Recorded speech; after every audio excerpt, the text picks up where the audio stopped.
The Federal Reserve has left its official cash rate on hold for the fourth straight meeting. The country's central bank decided to keep rates at its 22-year high between 5.25 and 5.5% band.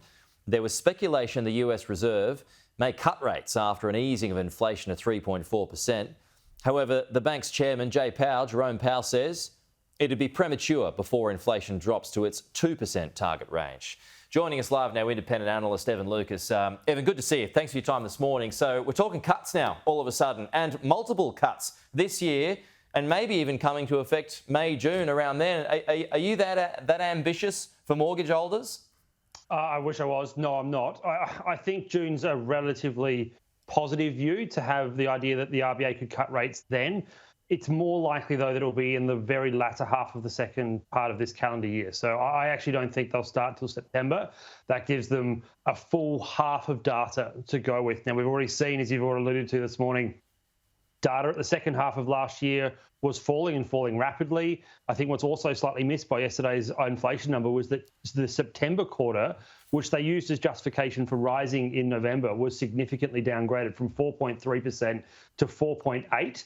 So that is also something to be aware of. So we are moving very quickly, very rapidly into the inflation numbers, but we are still technically, 1.1% away from the top of the band. They need it to be more likely 2.5% and still falling to be really satisfied they're there. So for that reason, I'm not so, positive that it's going to happen, in May.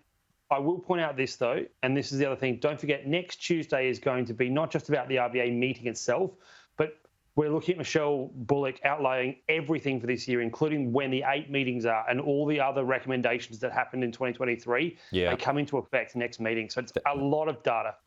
Yeah, that's true. Worth remembering, we're not going to have as many RBA meetings this year. I think it's a safe bet, though, isn't it, Evan, that there's not going to be a rate rise next Tuesday, right? Are we betting on that?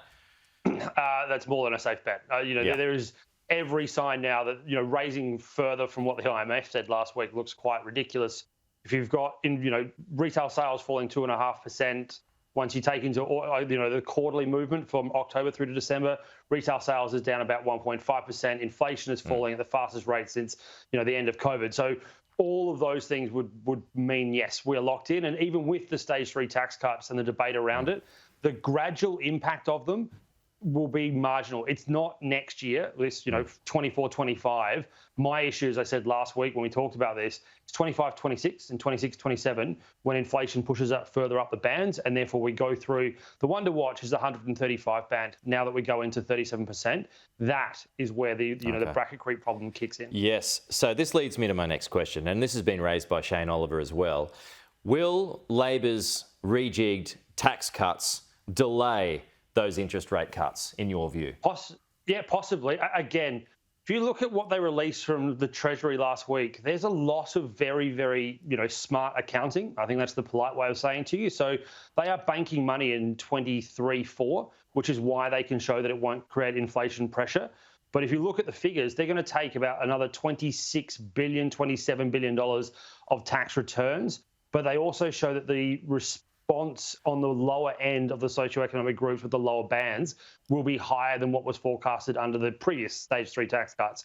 So like I said, I don't think they'll delay them. It's more about, my concern is next year. 25, the forecast in the market was for seeing up to 4 rate cuts, for next year factored in. That could actually be scaled back to 2 because that impact is there, that stimulus effect is there.